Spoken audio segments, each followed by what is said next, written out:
We're going to pick up the new car. And we're very excited, aren't we, boy? Yeah. So because we've loved the Prado so much, we thought we've got to have another one.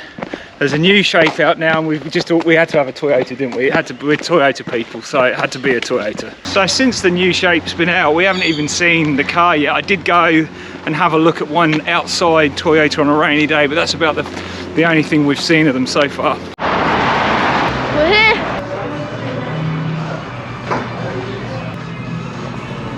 Oh, this is so small.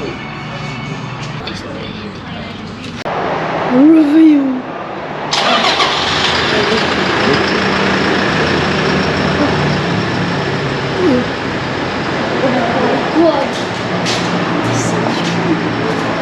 Wait, so all of this stuff is brand new? Yo!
So I've got ourselves a 78 series Land Cruiser Troopy. So yeah, Troopy, my absolute dream car, has been for a very long time.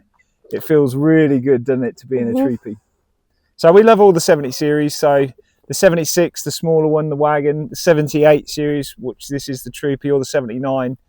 So the Ute version. I did think about having we sort of did like think about a 79, didn't we, with a canopy type setup, but yeah. I've always loved Troopies, especially in this sandy taupe colour, so that's what we've ended up with. It's like really high, like it doesn't even need a lift. Yeah, it's stock. Like, I will do a lift, there will be a lift at some point, but yeah, as the butler said, it already sits really high up. We're really happy with the ground clearance stock. So this is the 2.8 4-cylinder, so it's not the V8. By the time we ordered this, they were no longer available. You couldn't order V8s anymore, so there wasn't any choice.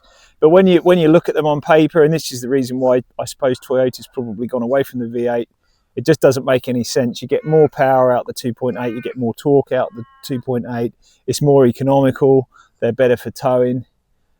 But if I had the choice for a V8 or a 2.8, I think a real Troopy is a V8. I still think that V8, that V8 sound, I would have preferred a V8. But having said that, when you could buy this new facelift model with a V8, it's manual only, so you didn't have a choice, and I want the auto. So if it was auto or V8, I'd rather have the auto. So I suppose the ideal combination would have been the V8 auto, but they don't do that. V8 sound better though. They do. No, I like the grr. Yeah, the deep, the growl of a V8. Yeah, absolutely. We don't get that sound with the 2.8, definitely not. Yeah, so this 2.8 is actually out of the last model 150 Prados and the Hilux. That's where it comes from, and it's a new transmission as well. There was only 3 colour options. There was this colour, there was the midnight blue, and the white. What do you reckon? This one. I was considering the midnight blue, because you just don't see so many of those around. This would look good in black though. Yeah, they don't do it in black. Why? Yeah, it would look good in black. But I think you've got to go with the old sort of 70 series style. I think you've got to go with the sandy taupe colour, so that's why we chose the sandy taupe in the end. I did consider the midnight blue, but I think this looks really good. But yeah, why is this my dream car? They've always been my dream car. They're just a cool vehicle. They're a bit like a Land Rover Defender. People that are into the older, not the new one, the proper ones, the old ones, they're just that iconic type of vehicle that have a lot of character, I suppose, and you can just do so much with them. There's so many different ways that people modify these, and there's lots of the modifications you can do are just endless. So yeah, so why a Troopy? Well, it's always going to be a Troopy. A Troopy's always been my sort of dream car. It did come earlier than I planned. I was sort of thinking the Prado may have at least another 5 years or so life in it, but because we've bought the Caravan, as I said in the previous video, the Prado's just doesn't have a high towing capacity. So we needed a car that could pull. This has got 3.5 ton towing capacity, so that was really sort of made the car come a bit quicker. But it had to be a Troopy. Troopy's the ideal setup for what we want to do. They're proven. The 70 series they're robust. They're very basic. They don't have all the tech. I didn't want all the tech of what you get in the modern cars now. The 250 Prado with the 48 volt system, all that kind of electrical stuff. Same with the 300 series. They're just too techy. So I just wanted something robust and basic and something that's proven itself. So that was why. The only other contender which I did consider, or we did consider, was an Ineos Grenadier, which awesome car, like a great car again as a touring sort of platform, but a lot more expensive off the showroom. But having said that, they roll out and they're good to go, whereas I've still got to spend a bit of money on this. So you probably end up in the same kind of price range in the end. But so that was a contender, the Grenadier, but then it just isn't proven. I'm sure it'll be a great vehicle. It's an awesome car. It's just it hasn't got its sort of heritage and proven track record like the 70 series do. Plus in Australia these are everywhere, and all in the outback, all in the mines. If you've got parts are just easily available, which is not necessarily going to be the case for the Ineos. So yeah, no contender really. So this one's a GXL variant? Yeah, so the GXL is the 5-seater one.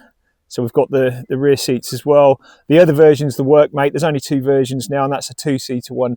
The other thing that GXL comes with is twin locks. So we've got front and rear diff locks, which is really cool. So you can operate either the rear one on its own or front and rear together. So what that's going to do is lock the axles together just to give you lots and lots of traction. So that's pretty cool. Pretty much a stock vehicle. So we've got the window tints, that was done. So this is the darkest sort of legal tint, and the only other thing I did was get the tow bar. So other than that, it's all stock. Now I'm not going to lie, this is not a cheap car at all. So we've really busted ourselves buying this.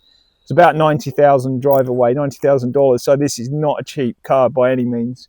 And yeah, we're going to spend a long time paying for it. So it wasn't definitely going to be a brand new, and it's just when you look at the cost of the second-hand ones, they're just so expensive. And it didn't make that much sense to spend that much on a second-hand car. We ordered it about a year ago, so it's taken 12 months to come. And yeah, 90,000 bucks is a lot of money to spend on the car. But so the intent of this car is the sort of, we're not talking like a 10-year tour. I'm actually thinking like a 25-year tour. So I don't actually plan on selling this. So that's the other good reason for having a new one. You know exactly what it's done. So because of that cost, it is going to look like this for a very long time, because I simply can't afford to spend any more money on it. We've sort of busted ourselves as it is buying it. So it is going to look stock for quite a while, just because I just can't afford to spend any more money on it at the moment. But gradually, obviously this will get modified. We will put different wheels. So we're going to get 33 inch. We'll get 33s on it with mud terrains. We'll have the bull bar, the winch, the rooftop will go on the top. Just the usual kind of four-wheel drive extras, but yeah, it's a while away, I'm not going to lie. So what does that mean for the Prado? So the Prado will be around for a while, so we'll still use the Prado for four-wheel driving. The intent is for the butler to have the Prado, so he's going to be driving in, 4 years' time? Yeah.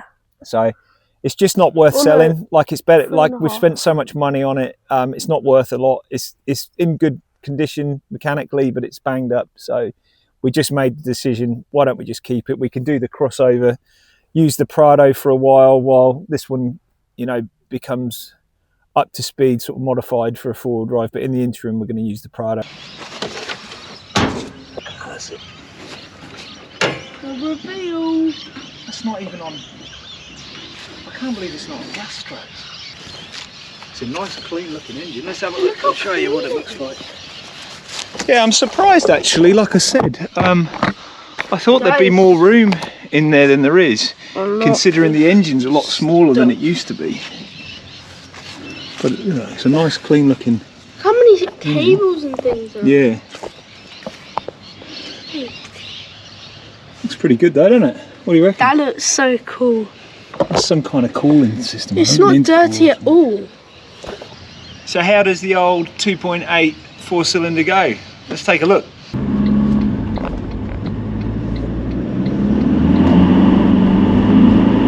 So initial thoughts, there's actually a fair amount of power. Quite surprising actually, it's got much more power than the Prado does.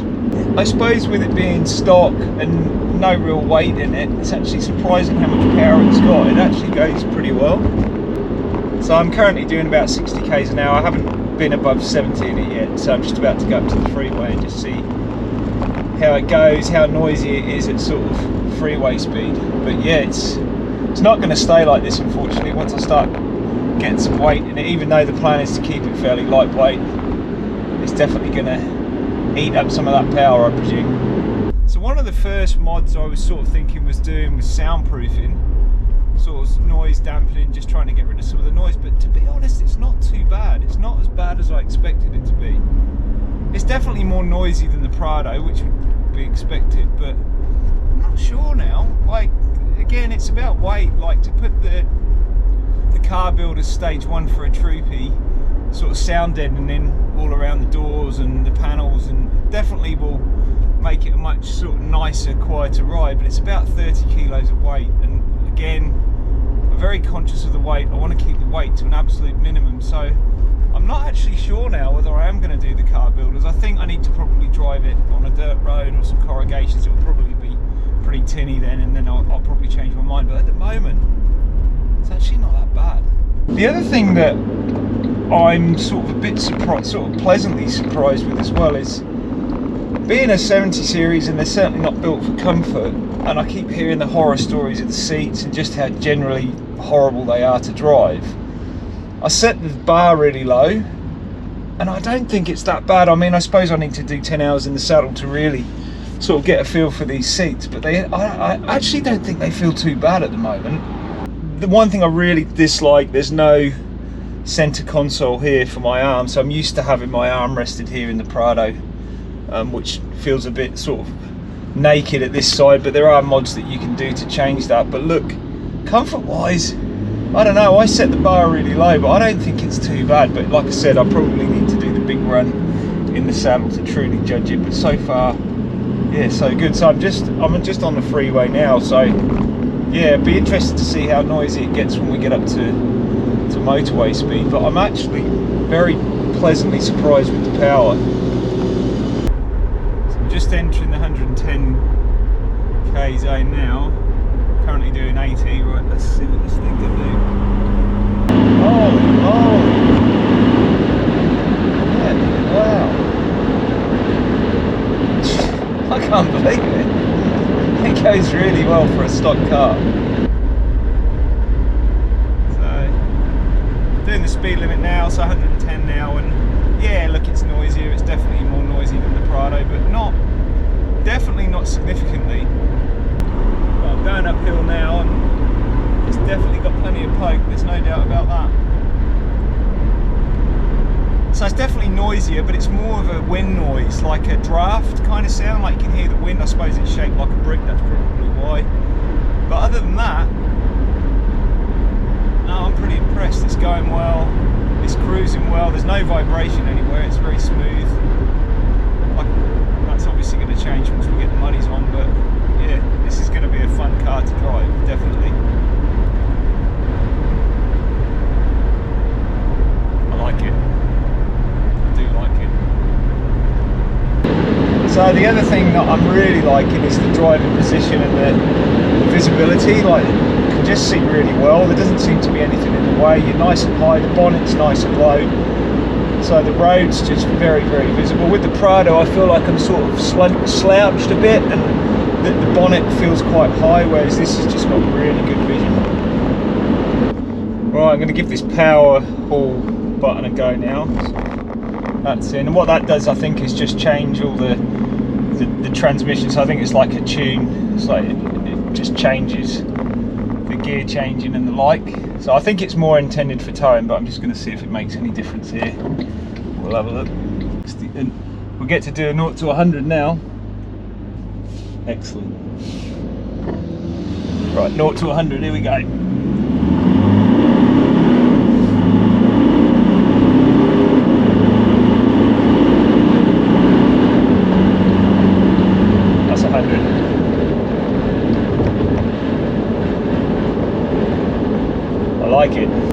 Yeah, I couldn't really see that much difference with the power haul, but then I don't really have much to compare against at the moment, so we might look at that another time. I'm not real keen on the silver bumper, but I think it looks good. The facelift, I'm really happy with. I like the old school indicators. It looks like the older ones, and the grille looks sick.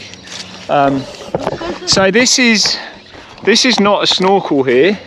This is just a raised air intake. So I do plan on changing that to a snorkel at some point, because that won't give you protection for water. You'll still get water in the airbox because it's not sealed. So we will change that at some point. As I said, wheels will change. Thinking 33s. So they look sick on 35s, but I just don't need 35s. I think that just causes a few extra issues. They're heavy. They're just, you know, I just don't think you need it. 33s will be good enough. Definitely get mud terrains, but we're going to keep these stock wheels for a while, just simply because I can't afford to do it. Lift wise, look, we are going to do suspension. We might do suspension fairly soon as a GVM upgrade, so just because we want that extra weight, especially once we get the caravan. Can we look at the gas and the petrol thing? Yeah, let's check. Oh yeah, we've got the two. We have obviously. Wait, maybe. So we've got the two diesel tanks. So one's for the sub tank.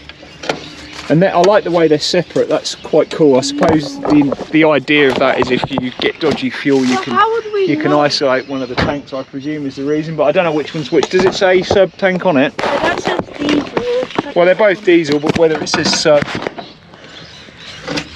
So we've got the two. They're not exactly the same. Yeah. I'm not sure about side steps or sprock sliders in the future. I don't know. I'm not sure at this stage. It's just about weight. I want to keep the weight to a minimum. Obviously, the ultimate troopy setup is always with the roof conversion, but I'll probably never do that, although I love it. It's just simply too expensive. Just can't afford to do that. So we'll put the rooftop on at some point, but at the moment we'll be running it stock for a while.